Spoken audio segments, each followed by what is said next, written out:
Is it necessary to post every day? In my opinion, absolutely. I've been discovered. Like, they know who I am, and then they just keep it moving. Then you're like, hey, wait, come back. Is it necessary to have multiple accounts? And if so, how many? I don't believe that there's anything that you're doing wrong. At the end of the day, Instagram, they've got to make their money. They've got to kind of keep it moving. They've got their job to do. But what I do say is you almost want to create, and to the core, I'm kind of like a manifesting generator. So if I've like got something in me, then like it will come to life in some way, shape. So then what's the balance between relatable content and business? Eating, she's reviewing everything.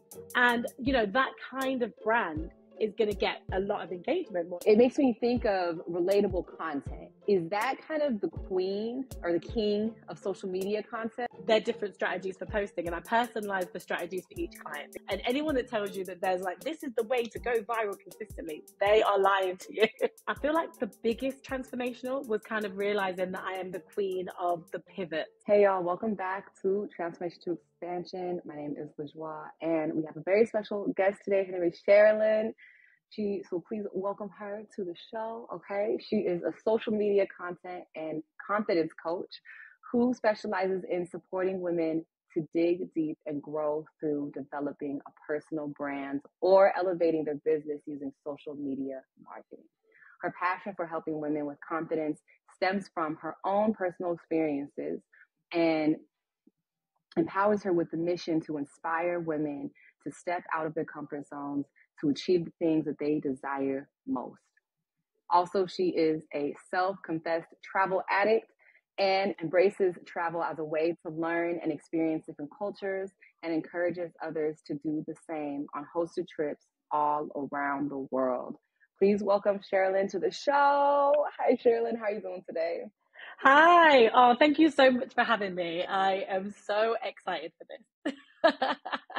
Yeah, thank you for being on. I met Sherilyn in Bali, for those of y'all who don't know. And I just remember the first time talking to her, I was like going through it because Bali does that to you, as you probably know. It does. Yeah. And so I just love you gave me such really great words of wisdom, and you're just all around dope. Like just really, I won't say a team player, but like you're just really about everybody succeeding, and you really bring that energy to any group and you like room that you're in. So thank you so much for being on the podcast today. And I'm so thankful to have met you also. Thank you, me too. And even seeing your social media, so it's just like it's always on point. So let's get into it. So Sherilyn, right, we're here, Transformation to Expansion. What was your first transformation kind of aha moment? I mean, this is a really interesting question because as anybody, I feel like there's been a very distinct journey where there's been a few transformational moments. So I would say that I feel like the biggest transformational was kind of realizing that I am the queen of the pivot. And I think it's something that so many of us do. We don't necessarily realize it. And we sometimes see it as a bit of a negative thing. Like I am, a jack of all trades. I trained in dance and musical theatre, and then now I'm a content and confidence coach. So you've got to think like in that journey, there were so many failures. There were so many disappointments. There were so many things that I felt that I wasn't good enough, or that things were too difficult, or, there were just so many things that didn't go in my favor. Now I see it as an incredible gift that I've been able to reinvent myself and reinvent my skill set over and over and over again. So I suppose that one of the biggest aha moments I had was when I intentionally shifted from the entertainment industry. I had done so many different jobs. I'd worked on cruise ships as a dancer. I worked at Disney as a princess and did all these different jobs. And then I kind of kept hitting a brick wall when it came to the career that I wanted. And I felt that no matter whether I wanted more training, I wasn't able to get the funding in order to go and train at the theatre schools I wanted to. On the flip side of that, I felt that I couldn't get far enough in the auditions that I wanted to. So I kept kind of being pushed and redirected. In the scheme of, in the process of that, I then realized that I love to travel because so many of the jobs that I was offered in the entertainment industry, doing cruises, working in different theme parks around the world, then led me to travel, which then meant that I had the ability to pivot. And there were so many things that I didn't realize that other people didn't know. I kind of just assumed, oh, everyone knows that. Like everyone does that. Everyone, and then you realize, actually, no, I'm quite special in that sense. So I suppose that a big transformation was realizing the skill set that I was gifted as a result of all those quote unquote failures that I thought that I was experiencing at the time. And I always said to myself, it's amazing that I've been able to do it all instead of only do one thing. Because if I had skipped from school and then gone straight into marketing, I would have missed out that whole part of my journey. So yeah, I would say that was a huge transformation for me. Oh my God, I love it. I love it. I didn't know this about you. I didn't know you did like theater and all of that. Yeah. What Disney princess were you? I was Princess Tiana. So I had my beignets. I was at Tiana's Palace. Yeah. And I had to have a New Orleans accent, it took me a while to get right. Yeah, I'm sure, but I'm sure you nailed it. Oh my God, that's so dope. Okay, cool. That's awesome. So you went through all these transformations. So what was it about like doing entertainment, doing theater? What were the specific skills that you learned in that industry that are helping you now? I would say one of the biggest skills, and I'm sure that anyone in the entertainment industry would be able to relate to this, but it's resilience, because you are time and time again. It's very rare that you're in the kind of industry that doesn't necessarily just reject you based on your skills. It rejects you based on your looks, your height, your weight, your color, like so many different ways of getting rejected. So I feel that times have changed now and it's become a lot more accessible, but particularly when I was training, it was like you're either going to be in the Lion King or Hairspray and that's it. Like there was no opportunity for you to go into any other thing. So I feel that it helped me to really build my resilience, because I was around a lot of people, from all different races, all different ethnicities, and I was kind of forced to find a way to stand out. So my resilience became my superpower, because I was like, you know what, that's okay. I've got a no over there, but I'm going to get a yes over here. I've got a no over there. Let's try over there. So that really then helps me, in terms of gaining new clients now and able to put myself on social media consistently, even though one post might do incredibly well, the next post might dip. You just never know what you're going to get. But it's exactly the same as what I was forced to face when I was in the entertainment industry. I love how you apply that to social media. Yeah, you need that resilience. Look, if you're one of those people, and maybe like this is all of us starting off, right? We're like, oh, this is gonna be the post. This is gonna be it. And then you post it, and it's like 5 views, and it's like, man, not even all of my friends watch this. Yeah. What's going? Yes. Yeah. But it's funny you say that. I mean, I've found even some of my clients at the moment that I'm working with, I've said to them, they're different strategies for posting, and I personalize the strategies for each client, because I know that every client has a different level of comfort and they all have different skills that they can show online. So some of them are really great visually, some are great with video, some are great with talking. So I'm like, great, let's design a strategy that suits you. Now, one of my clients recently was just like, I've got like 500 followers and I've been stuck here for so long. I'm telling you, she just blew up and went viral so crazy. She was like, I don't even know what to do with myself. So it is just kind of like having that, but also being able to accept that, you don't have to base your value on those views, because a lot of the time, they're passing views. So it's about being able to be resilient, not just when you're waiting for your big break, but also after the big break, because I actually think it can be much more difficult to kind of pick yourself back up after a viral moment. And even, sometimes I'll sit there crafting a post. I'm sure you can relate to this. You craft a post, it takes you so long. You get the piece of footage from there, you get a video there, you edit, you put the type text, then Instagram does you dirty and then it glitches. And then, the post flops. Then other times you're like, quick, I'm just going to put something really, really quick. You put your phone down and then it goes crazy. Like there's just no way. And anyone that tells you that there's like, this is the way to go viral consistently, they are lying to you. A couple months ago, I went viral, and I think I kind of hacked some part of the algorithm on Instagram. But one of my posts went viral, and that's exactly what happened. I stuck to kind of a script that kind of worked. It got me like for every post I posted, I think about 90% of them were shared outside of my followers, which I think is kind of what you want, right? So it would always go, I would have like maybe 500 views or 500 followers. And then it would always get like 1,000, 2,000. Sometimes it'll go up to 10,000, but that's about it. And then I did one day where I was like, whatever, I'm just going to do it like this. Forget it. and that's the one that went viral, and it was crazy. So it was like, what the heck? Like, I thought this was, because it was like, it kind of broke all of the rules. Like, it was longer than normal. There was a part at the end of the reel that wasn't, because with reels, it has to be like every second you have to cut, or every couple, at least two seconds max. Totally broke that rule, because the ending was just like all of these, like, it was like emergency, international emergency numbers. But somehow, some way, like, people in the comments, and this is the other thing I learned, it's about those comments. It's really about those comments, and it's about those trolls too. So we gotta have to say thank you to the trolls, because they're low key. They're low key the ones who be making us viral sometimes. Okay.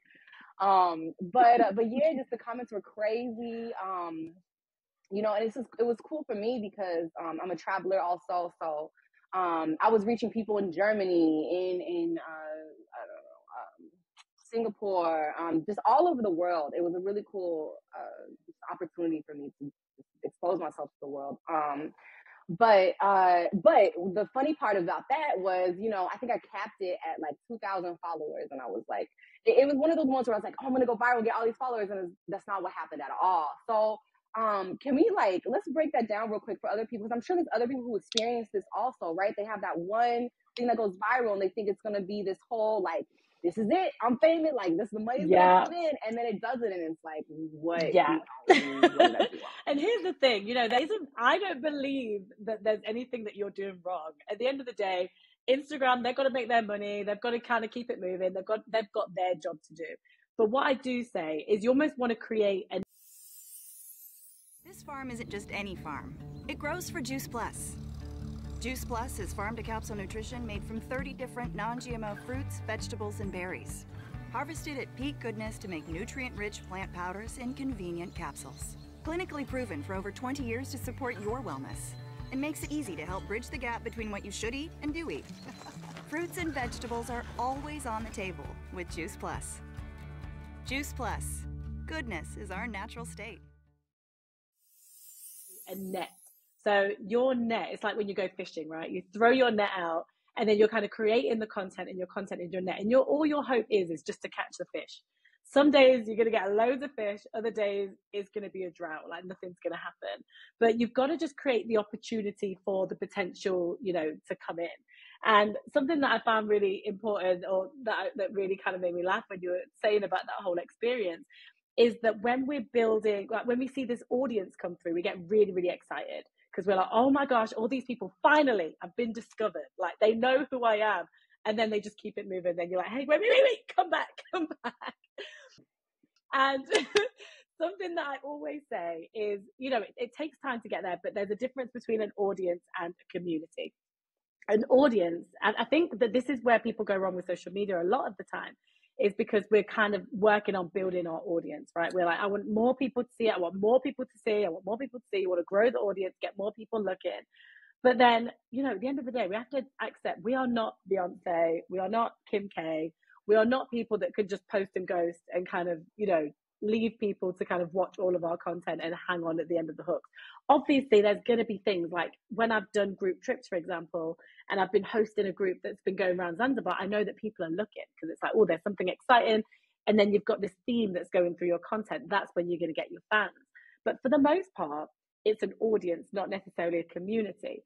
The difference between an audience and a community is the audience are there to kind of watch you from the sidelines and pay attention. Okay, this is really cool. Your community are there. They are your ride or dies. They are going to engage. They are going to share. They're going to comment. They're going to save. That's what you want to focus on building. And a lot of the time with a viral post, as you know, they move so quick. You don't even get a chance to build a community, because you've got people following you, and then before you know it, you've not replied to all the comments. There was probably someone in there that could have stayed, but then they kind of were like, oh, I forgot about that post, never to be seen again. And the algorithm will mess you up as well, because I've got 2 accounts on my social media. So I can engage with each of my accounts from the other. Why is it that sometimes I go on my profile, I can't even find my account? I'm like, I know that you're there. Like, I know you posted. Mm-hmm. If there's a certain like creator or an account that you follow a lot, you're going to see their stories pop up in those little bubbles at the front of the stories. So that's how when you're watching your own social media, you think, oh, okay, I'm part of their community, because they're the ones that always come up. They're the stories that you always follow. And it might be your closest friends, it might be your family, it might be your other, social media account or whatever. But what you want to kind of focus on is, okay, yes, I can also be, a great person who's going to bring in a new audience, but how can I bring in a community, make them stay, make them want to connect with other pieces of your content? And a lot of the time, it's very, very small actions. I know that there's so many people that talk about engage. Look, I'll be honest with you. I don't want to spend all day engaging on social media, because I also want to be in the real world as well. However, if you want to build a community, there are conversations to be had. So if someone is asking a question on your comment, don't just leave them hanging, reply to the question, have those kind of conversations. And I think sometimes we want to appear to be a little bit like, okay, I'm over here, you're over there, you watch my content, but I don't need to connect with yours. And I feel like if you want to kind of maintain that level of some kind of audience that don't all just run away when the next post comes along, then the community is where it's at, really. As some of y'all who listen, in the previous episode, I talked to a numerologist, and we talked. So she looked at my numerology, and this year it's all about community for me. So it's funny that you say that, because that's one of the realizations that I kind of had to come to on my social media, like, marketing journey. It's really what you're doing is marketing, right? Was that I was like, oh, I need to build community. That's what I need. This is the shift that I have to make my mindset with my social media. That was like one of the biggest aha moments. Because like you said, you want people, well, not even that you want people to engage, but yeah, you want people to engage.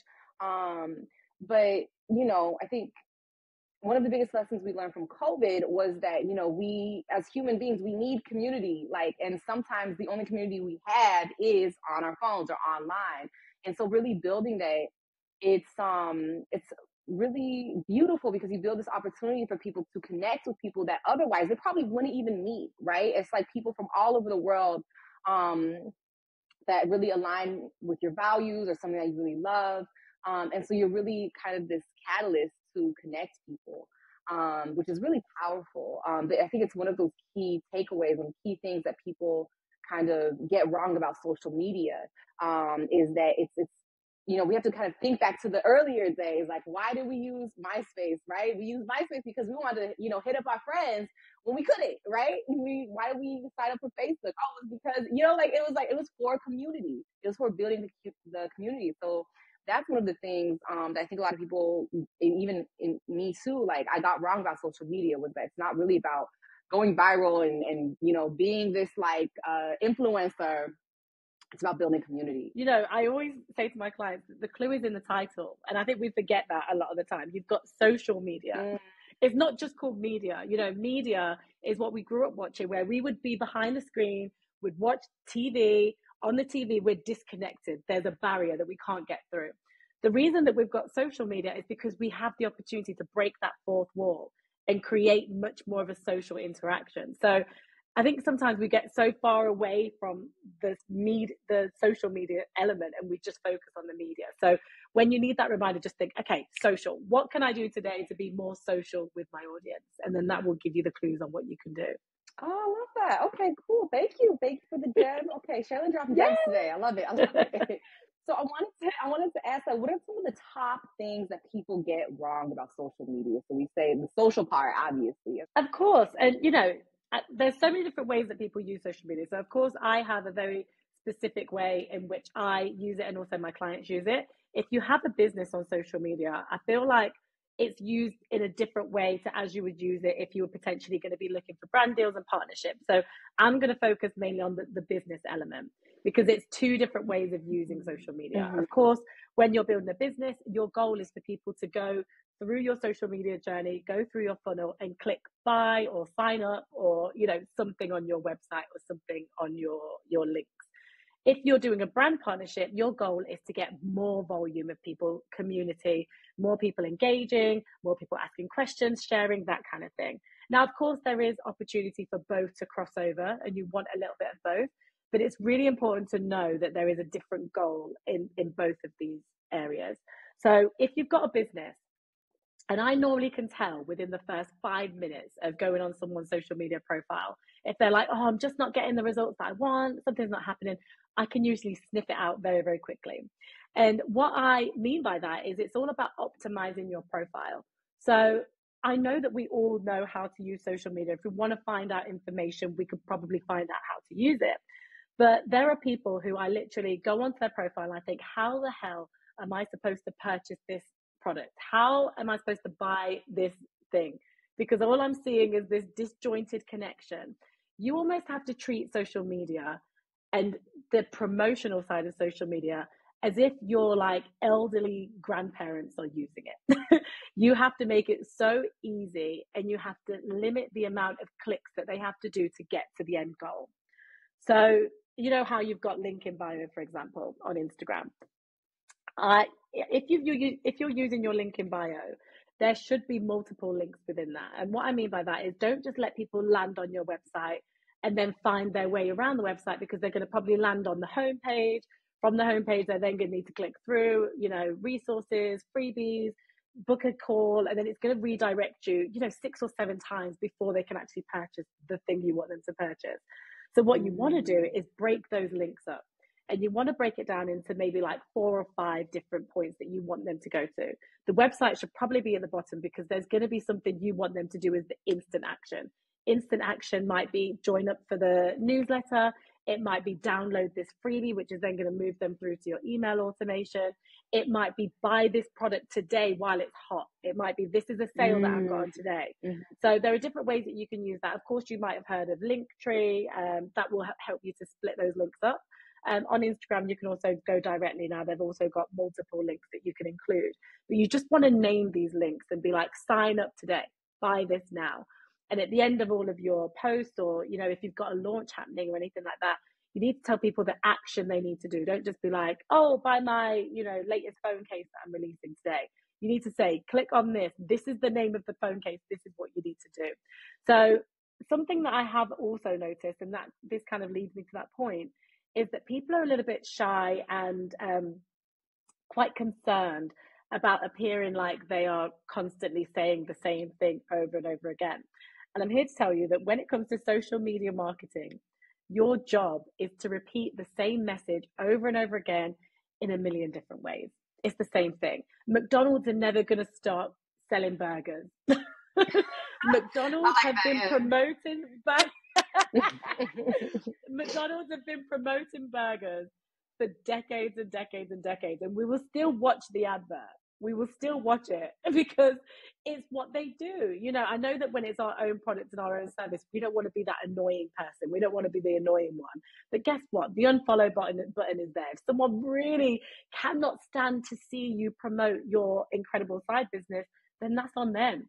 You have permission to promote it. There are other people that want to see it. So I would say that's the second thing. Like, don't be shy to promote your product. Don't think, oh, I've posted it already. I don't want people to think, post it again, post it again, post it again. You've got to talk about things multiple times. And if any of you go onto my travel profile today, you will see the amount of times that I'm talking about Japan just in that first square of boxes that you can see on Instagram. Japan, Japan, Japan, Japan, Japan, Japan, Japan, Japan. Like, everyone needs to know that Japan's coming up. So, if people are getting bored of your content, that is all in your head, trust me, because there are still people now. I've been talking about my business, I've been talking about my travels, I've been talking about all the things that have been going on. People coming up to me who I know who are in my world and say, what is it that you do again? People are not paying as much attention as what we think they are. And, years ago, it used to be, I think the amount of exposure we'd need to see was like 8 exposures to a certain product or service before we would buy it. Well, now with social media, our attention spans are so much, lower than what they used to be before. We need like 20 exposures before we actually click buy. And I actually realized that for myself the other day. I finally signed up for this subscription that I had been seeing probably since summer last year. Seeing this subscription. I thought, oh, that would be cool to do one day. But they kept being consistent. They were still sharing that message. And eventually I then signed up, and I love it. Best thing ever. So, try not to be don't hold back from promoting your product or service, because that's what it's all about. Essentially, you just need to be creative with the ways that you get those messages over, across your audience over and over again. Yeah, that was something else that I learned on like my little intensive journey. Because I feel like, yeah, before, like, I posted, but I wasn't like, I'm going to do this. But I feel like this past year, I was like, no, we going to do this. Posting every day was crazy. And actually, you know what? Let me ask you this. Is it necessary to post every day? In my opinion, absolutely not. And, you know, you can go check my profile. I have not posted every day, maybe for like 5 years, if ever. Like, I'm not the kind of person to post every single day. And the reason that I say that is because I don't want anyone to build the kind of business where they feel like if they take a day off, the whole business is going to collapse. So, of course, you know, there are lots of different ways that you can get ahead of the curve. You can schedule your posts, you can send out email campaigns and have things happening in the background. But I don't want anybody to feel so attached to social media that if they step away from it, the whole thing's going to crumble. So you've got to find what your level of consistency is. I will tell you that there are people who will happily wait 2 days to see another post for you. There are people that literally will wait 2 months to see a post from you if you have a social media break. So yes, of course, there does need to be an element of consistency, but your element of consistency depends on you and your lifestyle. I love to create, and even I don't post every single day. If it's sucking the joy and the fun and the, you know, excitement out of what you do because you're doing it every single day and then you fall out of love with it, then it then ends up being counterproductive. So find what your balance is with it. But I will say that if you are launching a product, if you're launching a service, if you've got something that is time sensitive, something that's happening, then it's essential to have a launch plan. But you just got to know that you're going to ride it out for that season. It doesn't necessarily have to be like that consistently. Okay. Okay, so what about the 2-year rule? So this is a rule that I've heard of for Instagram, and it's like you got to be consistent every single day for the first 2 years. What do you have to say about that? I mean, I don't know because I'm not consistent. So that 2-year rule did not work for me. Okay, good to know. Good to know. But I'd be interested to hear from those who it worked for. You know, I don't know. But also, like I said again, it depends on what the goal is.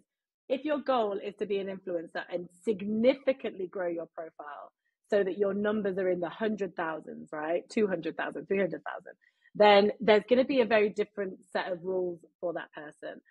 Again, in that time, it can be very easy to burn out. So you still want to be careful on kind of like how to future-proof your social media platform so that you don't have to do that forever. But with that said, if you are building a business and your goal is to make a full-time income through your business, it's very unlikely that you would need to kind of get to the same levels as you would have an influencer. So I do think there's a slightly different approach to both sides of the business. Get started on your wellness journey today. Whether you are starting your wellness journey in the middle of it or finishing it, this library will help you so much on how to jumpstart your wellness. And really, it has so much more than that. It has full guides on how to quantum leap, full guides on how to manifest, and even my personal favorite, coloring books. Yes, and I'm talking unique coloring books. Y'all already know who you're dealing with, okay? We have baobab coloring books, cactus plant coloring books, and so much more. And it's completely free. So please make sure to check it out, especially if you're on your wellness journey, or if you know a friend who is on the wellness journey and wants some free resources, please let them know about the wellness library, okay? The link is in the show notes below. I love y'all so much. Let's get back to the show. Yeah. And that's the other thing I've learned too, is that the followers don't correlate with the amount of money you have at all. Like, it's like I've met women, who they earn millions of dollars. They got 2,000 followers on Instagram. That's it. But so can you tell us like why that is? Why is it that these people who don't have a lot of followers, but they have the engagement like packed down?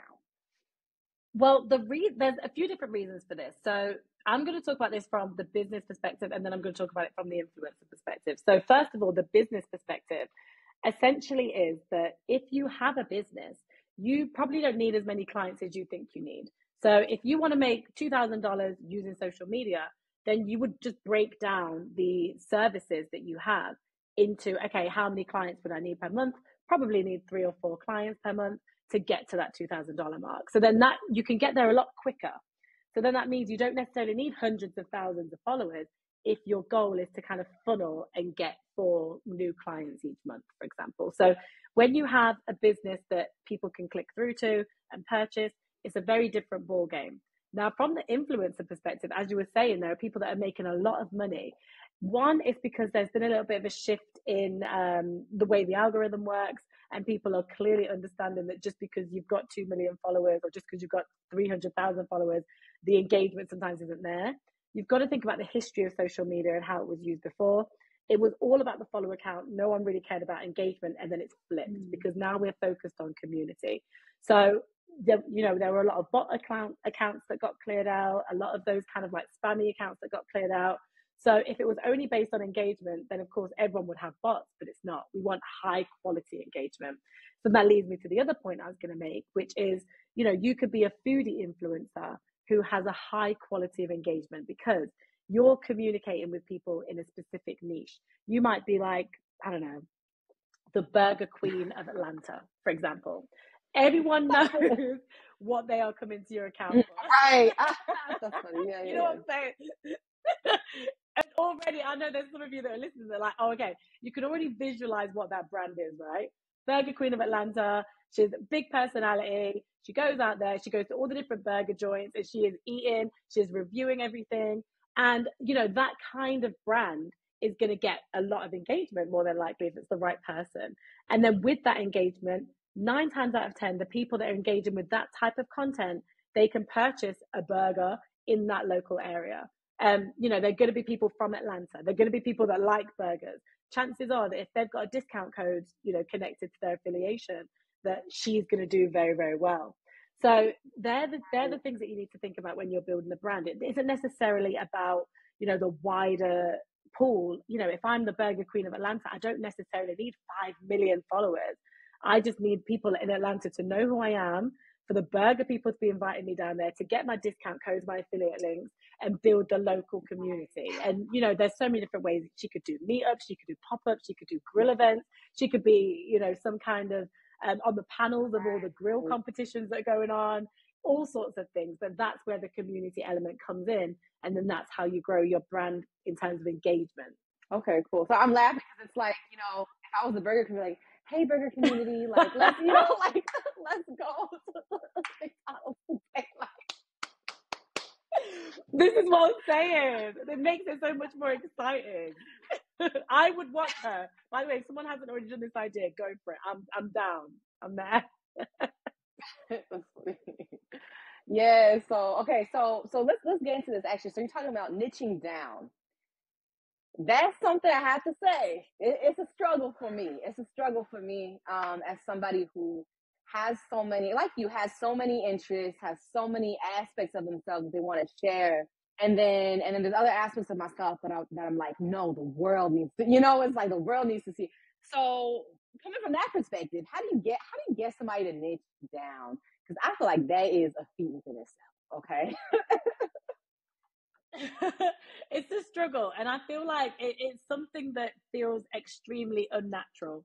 And the reason is because we are all, multifaceted human beings. We've all got so many different layers to us that it's like you almost feel like by niching down, you're committing to this one tiny part of you when there's so much else going on, right?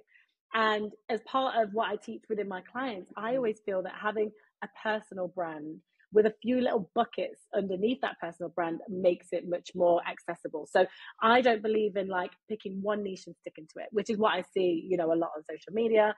I feel like it works, but again, everything works. You've just got to pick what works for you. So when I, if you go on my profile, you'll see that I probably don't really have a niche. My brand is it's a personal brand. It is me through and through.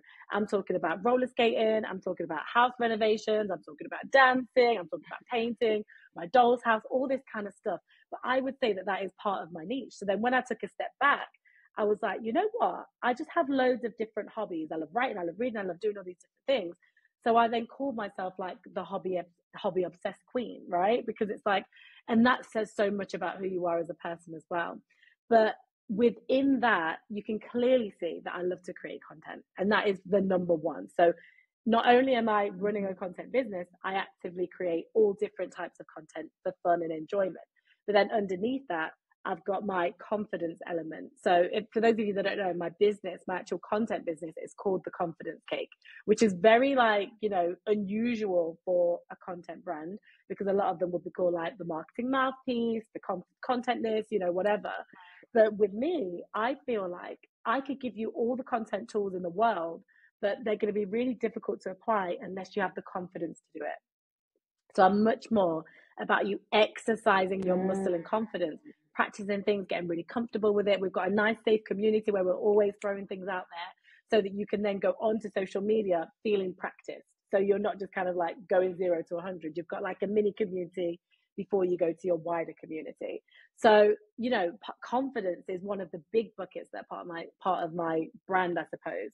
But when it comes to niching, I feel like if you've got a very clear, distinctive business, you obviously want to make sure that the business that you choose, or the niche, or the area that you focus on, has to lead the way, even if you talk about the other elements of it. So for example, if we're talking travel, that's fine. Let's talk about travel. So it's going to be, all the different destinations, but then you've got to pick what kind of travel, because if you're going to be selling something, if you want to be partnering with a certain type of brand, you've got to decide, is that going to be the Four Seasons, or is that going to be the budget hostels? If that's the case, then you've got to kind of just go, let me do like a mini niche, right? So it doesn't need to be extreme, but I'm going to be talking about how to save your coins on holiday, or I'm going to be talking about, look, this is your big trip, or this is like the honeymoon destination of your lifetime. Where are we going? So it's just about kind of like, think about the big umbrella, and then underneath that, what particular kind of part of that would be easiest and most enjoyable for you to continue to talk about. When I think about travel content, I then also think about meeting people, friends, new, parties, all that kind of stuff, the vibes. And then I think about food. I'm traveling to eat. I'm the kind of person that is going to go, what do I want to eat this year? And then I'm going to plan my trip based on that. So, you don't, exactly. That's why we connect. We met in a restaurant. We did. So. It says a lot about us. So, so you don't have to be so extreme with the niche. And I think that's where people just get like completely stuck and paralyzed, because they're like, oh, this feels so big. But just think about the bigger picture. What's the kind of general topic? Pull it back from there. Okay, within that umbrella, what would I like to talk about? Pull it back from there. And then the biggest part of any niche is your personality, because there is not one person on this whole entire earth that can do what you do the way that you do it. So I know that, the chaotic elements of every travel adventure that just seems to happen to me is part of my trips now.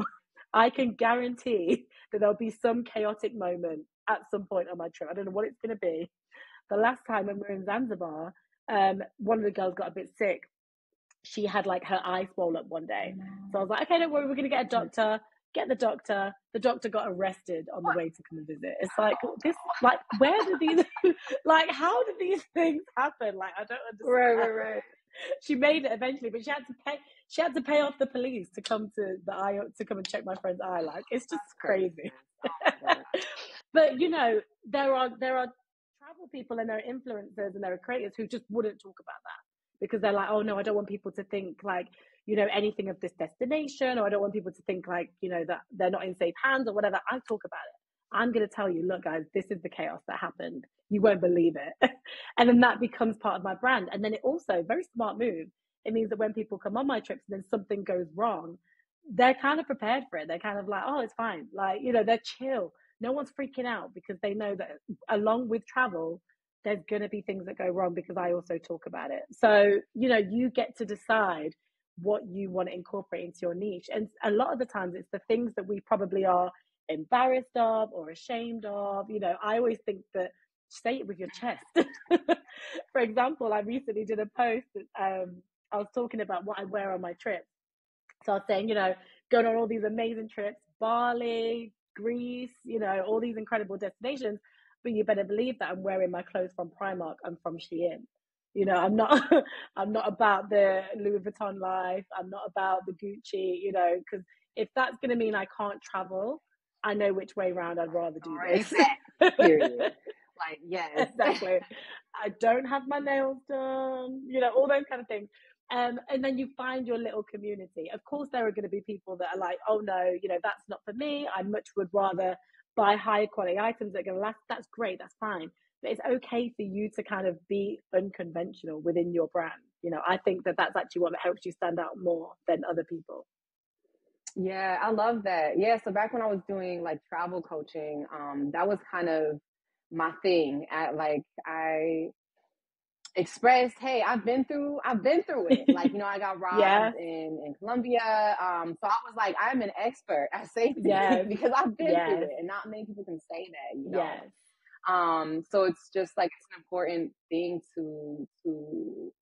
to advocate. And I love that you're really empowering people to be like, no, tell the horror stories, like, and because like at the end of the day, it makes you more of an expert in that field because you've actually been through the dark parts of, you know. And I think every field, every job you have, every way of life, you're gonna have moments in your life where something happens, right, that you don't expect. So, you know, you got to learn how to pivot. Yeah, exactly. Yeah, you absolutely need to. So when it comes to building that brand, to having that confidence, right, in yourself to say, okay, you know, this happened on my trip, but it's okay. Like, what would you say to somebody who doesn't have that confidence? How would you empower them to then have that confidence to get on social media and say maybe the parts that not everybody else is saying? This is actually a really, really good question, because people come to me and say similar, because they're like, look, I like it and I appreciate when other people do that, but I don't feel, I guess, what's the word, like credible enough to talk about things going wrong, because it's kind of like, I don't yet have that credibility for people to know what goes right before I kind of talk about, you know, all the vulnerable things. And I think that there's kind of like, I don't know what you would call it, like a trend or a movement or something across social media where people almost feel like they have to talk about their deepest, darkest parts of their life in order for people to want to connect. You know, like, have you had some extreme trauma? Has this happened? And let me tell you, you don't have to share all of that on social media for you to have a credible brand. Like, that's the first thing I want to say, because I feel there's this pressure that it's like, oh no, like everyone's kind of, you know, talking about all this trauma and all these things. And I feel like I need to. You don't have to. That's someone else's story. They are welcome to share that, but you don't feel like you need to compete with that person or do what that person's doing. It's about creating what works for you. So one thing that I always say, and you know, I've never met someone who doesn't have like humor, but I feel like people are so scared of being funny, so scared. So I would say the easiest way to talk about those like chaotic, vulnerable, you know, things that we kind of see as bad things is to approach it with humor. And this is exercises that I do with my clients in the course. But essentially, instead of having to like say, oh, you know, I had this experience, it was really bad, and you know, this didn't go as planned. I'll tell you about one specific post that I did that ended up landing me a client in my content business. And all I did was I did a beautiful video. So me and my partner went to the Maldives, which was an incredible trip. The only reason we got to go, and I've made this very clear on social media, is because it was lockdown, or we'd just come out of lockdown and no one was traveling. So the prices were incredible. Like, I'll probably never go again. It's so expensive now. But we went to the Maldives, stayed on this gorgeous island. And, you know, obviously everyone's on the edge of their seat, Maldives content, because no one was traveling. And also not many people in my world have been to the Maldives, right? So everyone is watching every inch of the content. Watch. And then there was one video that I did, and I was sitting on this swing, you know, like on the Maldives has got the Instagram moments set up to a T. So I'm sitting on the swing in my bikini, and I'm swinging out on this beautiful swing into the gorgeous turquoise water. It looks amazing. And then so I put this like gorgeous music over it. The next video, I said reality.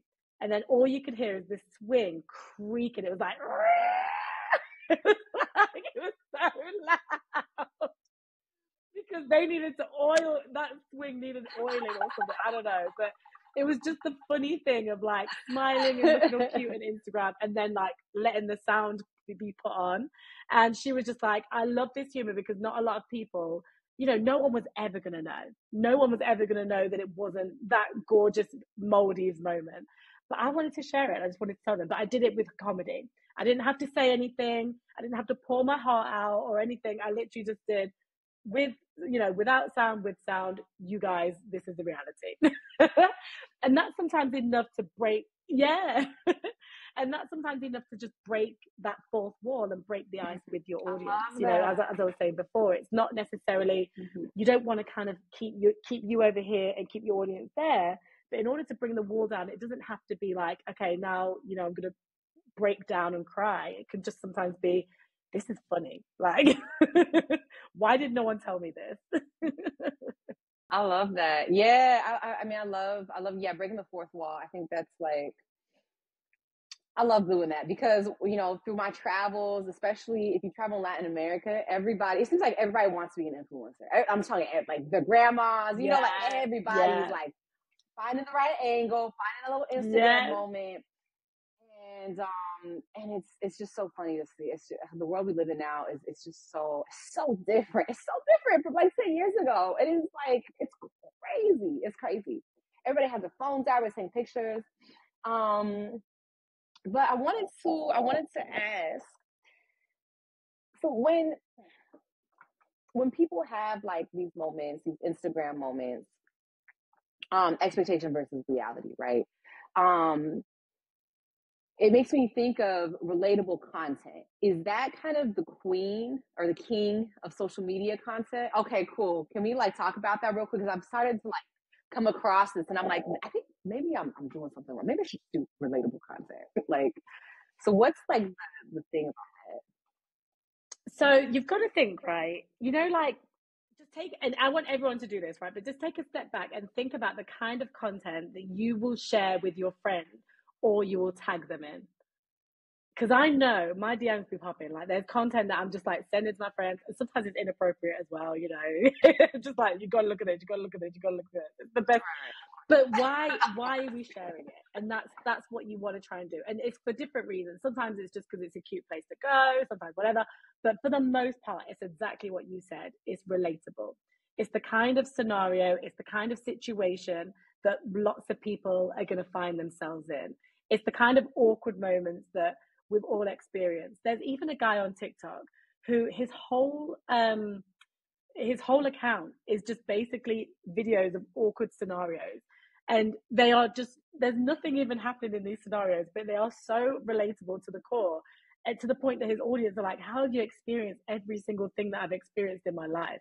So, for example, he did one video. I mean, it's probably like, I don't know, 12 seconds long or something.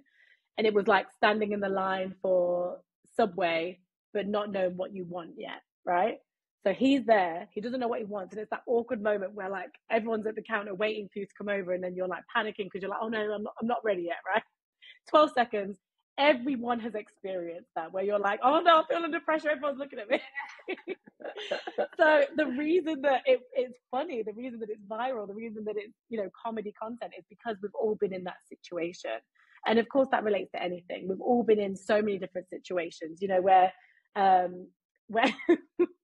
don't know what this makes me laugh, but it's like when you're already in a bad mood and then you go to walk out the door and then your shirt gets caught on the door handle, you know, like those kind of situations, because it's happened to all of us, you know. So relatable content, and, you know, expand the bubble. Think about everything that you do on a daily basis.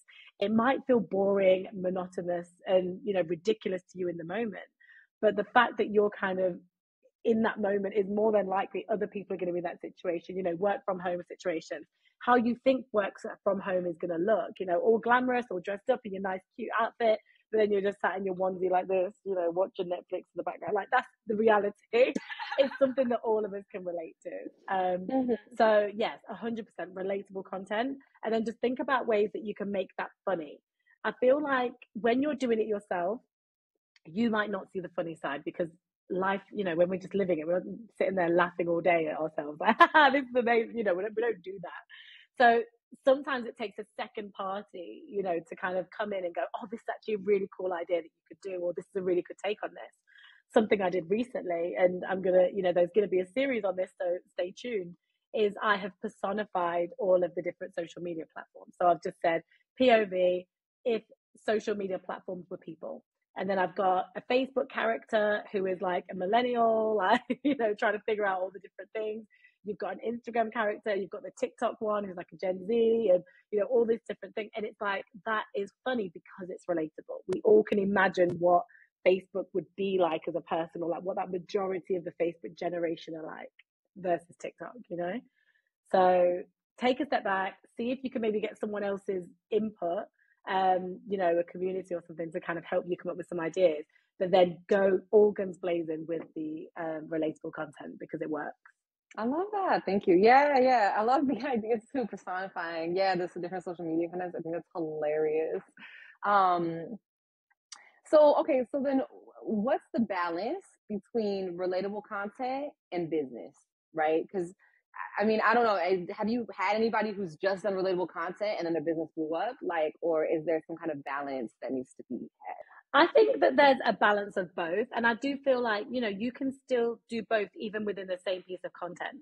So, for example, you can do business focused, relatable content as well, where you're talking about maybe say if you're a virtual assistant, for example, and you know that most business owners feel like they can do it all, and then, you know, they kind of can't, you know.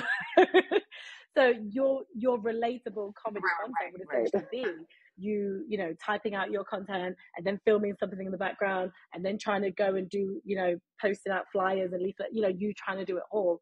As a virtual assistant, you could say, look, like, this is you trying to wear all the hats. This is where I come in. So it's both. It's comedy, it's relatable, but then it's also having that little twist. I also feel like there's 5 different pillars that I focus on, and you know, I'm sure that you might have had these circulating for a while now. But there's 5 different pillars you want to kind of make sure you're touching on in your content, particularly as a business owner. So you want to have comedy content and sort of like entertaining content in there, because that's what we love. I call it the low hanging fruit. It's the kind of content we're more likely to share with our friends, that gets a wider reach, that kind of funny, entertaining, you know, content. You've then also got content that is social proof. So social proof can also come in different ways and, you know, forms. So social proof is essentially what your clients are getting results with. So it's proving to, or even so your clients, so it could be if you're partnering with a brand and then they send an email saying that was a great campaign, thank you. That is also social proof. So it's you also demonstrating your skill set of what you do. You know, you can screenshot like your numbers or, you know, whatever that's going to be. But you're proving to your audience, not by you having to say it. So you don't have to sit there and say, I did this. You're showing, this is what my client said. These are the results that my client got. That's your social proof element.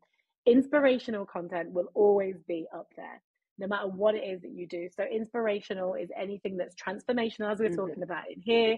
It's anything that's growth related, anything that kind of shows a before and an after in terms of like how your life used to look versus how it is now. You can talk about some of the struggles or some of the, you know, challenges that you've faced in your business and how you've improved.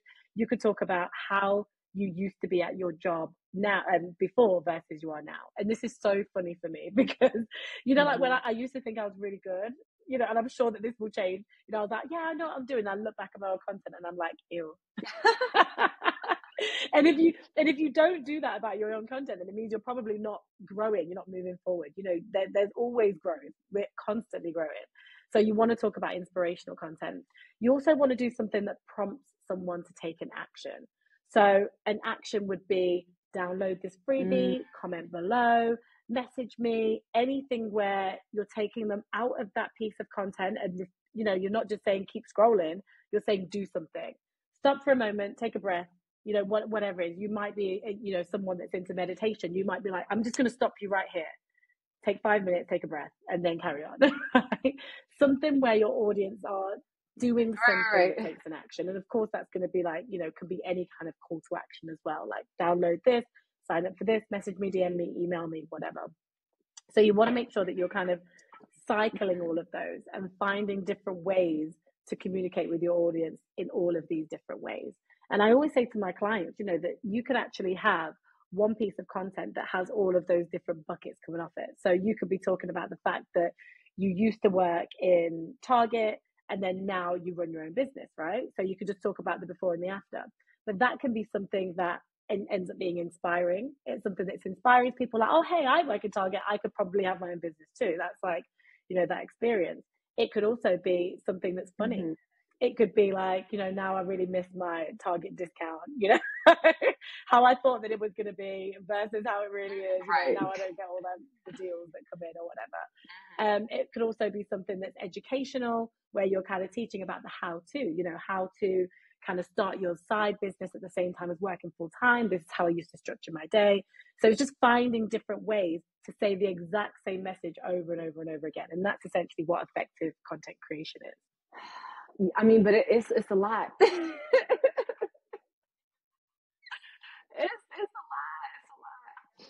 a lot. It's a lot. And look, here's the thing. There might be people watching this that haven't like committed to the journey yet. The only thing I want to say is that, yeah, the journey. And because we kind of tiptoe, don't we? We're like, yeah, I'm going to create content. And then we post once. Then we disappear for 3 weeks. Then we post another time. And then maybe another day. And then we disappear because we're not fully yet committed. So I just feel like, you know, yes, you can look at all the YouTube videos. You can look at all the TikToks and the videos that can tell you how to do this, how to do this. The best way that you're going to learn is just to start. And you're only competing with yourself. There are still people that are starting brand new social media accounts today. And there will still be people that start brand new social media accounts 10 years from now. It's not too late. This social media is not going anywhere. There's still room for you. So all you got to do is just start, commit on the level that you want to commit, and then be consistent at the level that is consistent for you. But you got to stick to it. Even if you're like, look, my consistency is going to be writing 1 blog post a month. That's your level of consistency. Do it. But you've got to pick what that is for you. Right. And you got to stick with it. This is the most important part. Okay, so real quick, before we wrap up, is it necessary to have multiple accounts? And if so, how many? Okay, so my question to this is, when you say multiple accounts, do you mean multiple across different platforms, or do you mean multiple within the same, like if you've got different interests or different businesses? Yeah, within the same. So for example, let's say, you know, I want to keep my personal brand, but then I want my business to be separate, because that's right. Is in that case, yeah, I should have 2 separate accounts, right? Well, it all depends. And like I said, I'm going back to what I said earlier, which is everything works. So there's no black or white. This is what you have to do. This is what you don't. Personally, I would say, particularly if you're like new to this whole content game and it's a lot, I would say have 1 account. And the reason is because, listen, if you're not consistent on 1 account, how are you going to be consistent on 2 accounts? It's just a lot. But if you are planning, if you do just want to keep your life separate, that's fine. But I would kind of keep that as a profile that rarely gets updated, because your focus and your attention needs to be in a specific area, which is going to be the business account. My personal profile is my business account because I am part of the brand. So if people are going to be working with me, I want them to kind of know who I am, how I operate, how I communicate, the things that I'm interested in, because otherwise it might not be a fit. No one is going to hire me if they want someone that's super clinical, super professional, super suited and booted. I'm going to come on the call. Sometimes I'm going to have a jumper on. I'm going to be casual. I'm going to come back from a roller skating break and then come and join with you. So I feel like you've also got to think about what is realistic. Are you more likely to give up on social media because you've got too many accounts to manage and it's a lot? Or are you going to be able to focus by having, you know, by having 1 account? And also, the main thing that I focus on is personality-based content. That's what I do. So, of course, I'm going to say, have a personal account that is intertwined with your business account. With that said, I do have 2 different social media profiles because I've got 2 businesses. So my main business is my content business. My second business is my travel business. I did used to promote everything on the one because I was like, well, it's my personal brand. I go on the trips. I also do the content, so it makes sense. But I felt that it was just a bit too confusing for my audience. They didn't know what to buy. So I think if you're offering 2 very different services or different products or whatever, then it's helpful to have the 2 accounts. But you have to be consistent with both, which is a lot.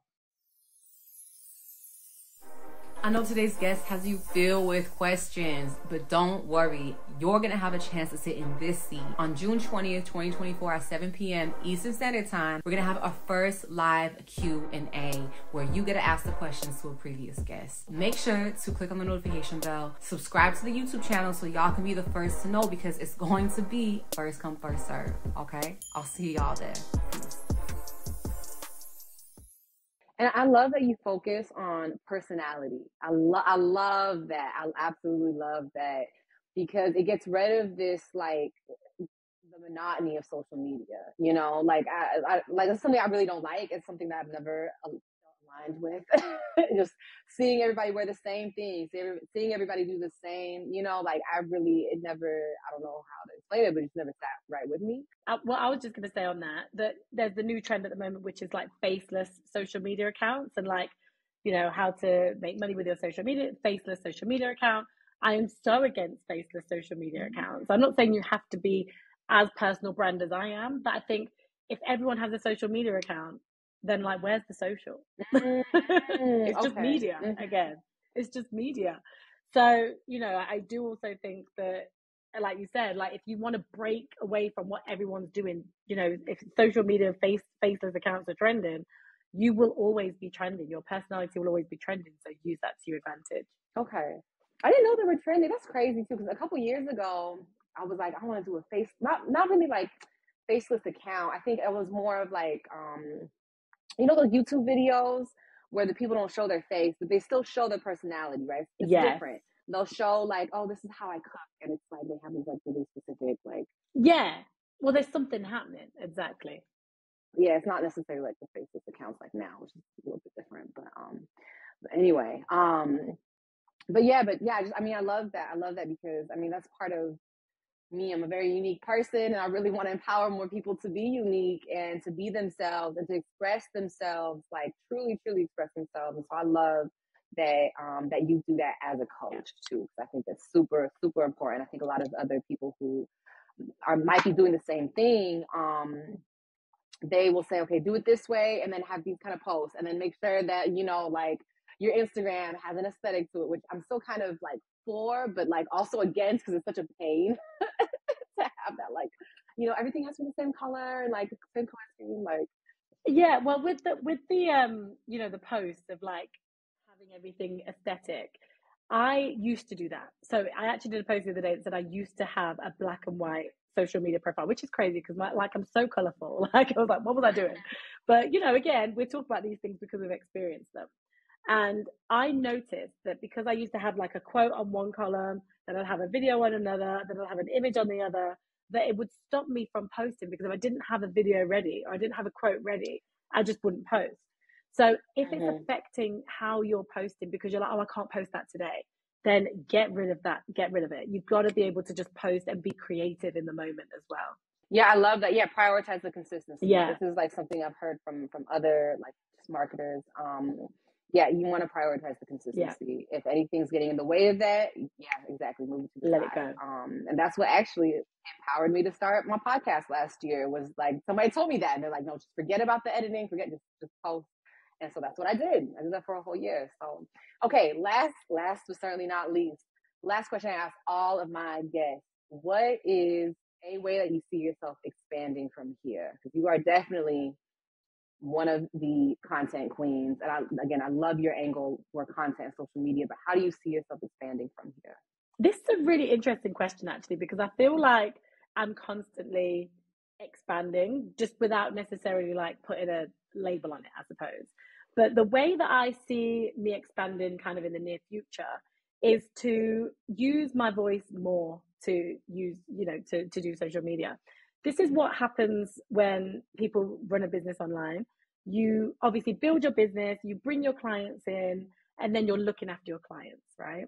So you're constantly kind of like, oh, right, is she okay? Is Janie okay? Is this person okay? Do you need anything? Do you need anything? Right, this is what you need to do. Let's get this done. And then you forget about your own stuff because you're so focused on providing the service. So you kind of step away from your own like goals and things like that because you're like, let me get them the results they want.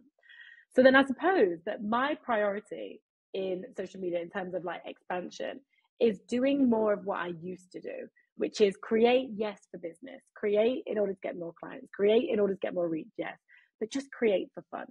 And when I create for fun, they have been the times that I've had the viral posts and the random opportunities and things come out of nowhere.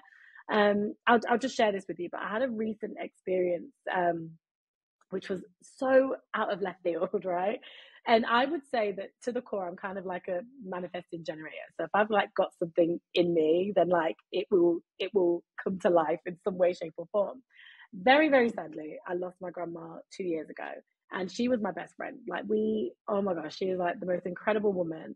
And before she passed away, like a while before she passed away, we actually did a video together because she was always on my social media, and we did a dance video together. I know it was so cute. And randomly, I was having a conversation because I had lots of conversations with family recently, and I randomly was just like missing my grandma. And I don't always vocalize it because I don't want to kind of talk about it all the time. But I just mentioned it to my boyfriend. I was just like, I really miss my grandma. And I am not even joking, right? I kid you not. The next day, the very next day, time stamped in my emails, I get an email from a creator company who said they would like to purchase the video for a marketing campaign of me and my grandma. That video is 3.5 years old. They found it somewhere in my content creation archives, right? And it was the day after I just said I miss her. So it was a gift from her for sure, like 100%. And, when I look at that video, so now I'm about to get paid for that video. My grandma now gets to be honored in a different way, which is really cool.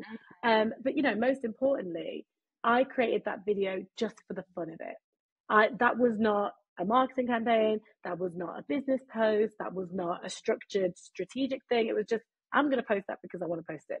This is what I'm saying when I'm talking about personality content. Often that can just surprise you, and it can reward you in ways that you would never even imagine.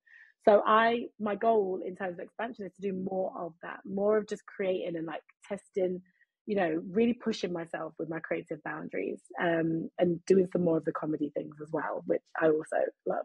Yeah, of course. I love that though. That's so beautiful. It was really amazing.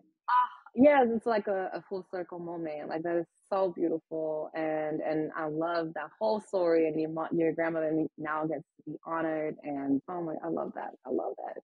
So thank you so much, Sherilyn, for being on the show. If y'all want to check out more from Sherilyn, her links will be in the show notes. And she was so generous today, and she's giving you guys 2 freebies. Okay, 2 freebies. This is the first on the show. So the first thing is she's going to give you guys a content prompt hack to help you just come up with prompts for your content, which is great, especially if you are bulk creating. Oh my God. Yeah. I wish I had this a couple months ago because it saved you a lot of time. And then the second thing is content organization system. So it's like a content planner, correct? Yes. Yeah, exactly. So you can kind of just put all your information in there. It connects the captions with the videos that you need, and it just makes the system really easy. And I've given you a video tutorial as well so that you know how to use it. There you go. Perfect. So any last words, Sherilyn, before we get off the show? I think that's it. One thing I just want to kind of highlight is, I know in life, there's so many different things that we face in terms of like, oh, shall I do this? Or I'm scared to do that, or I feel uncomfortable doing that. The reason that us two are on this podcast right now is as a result of both of us getting significantly out of our comfort zones. I was on a 4-month solo trip. You did a huge solo trip. And even when I arrived at that solo trip, I remember sitting in my hotel room, and there was an event that I was going to go to, and I was like, oh, I'm not going to know anyone there. This is going to be really awkward. I rock up at the event, obviously got chatting to everyone there, and you were one of the people that I started talking to. So it just goes to show that like you just never know the kind of ripple effect in terms of what happens in reality in real life as a result of you just kind of following those little like niggles and sparkles that you get inside you. So that's what I wanted to say. Exactly. Yeah. It's stepping out of your comfort zone. Oh, I definitely would not be here. I would not be here exactly if I never did that. So thank you so much, Sherilyn, for being on the show. Thank y'all for watching. As usual, I love y'all so much, and I'll see y'all next week. Okay.